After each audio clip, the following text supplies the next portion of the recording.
We are looking at how to pronounce this word and more confusing vocabulary in English. Stay tuned to the channel to learn more. Cheat. Okay, let's break down the pronunciation. Both British and American English, UK and US pronounce it similarly here, so it's easy.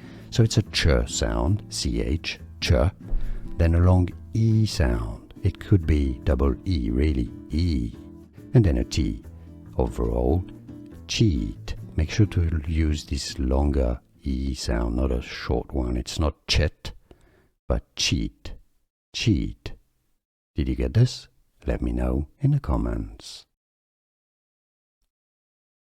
We are looking at how to pronounce this word and more confusing vocabulary in English. Stay tuned to the channel to learn more.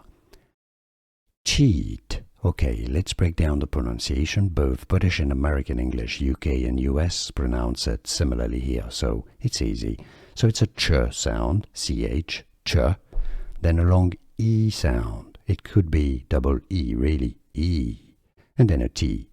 Overall, cheat. Make sure to use this longer e sound, not a short one. It's not chet, but cheat, cheat.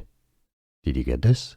Let me know in the comments. Here are more videos on how to pronounce more confusing words and names too many mispronounced. Like this video if you found it useful. I appreciate your support. I'll see you soon and thanks for watching.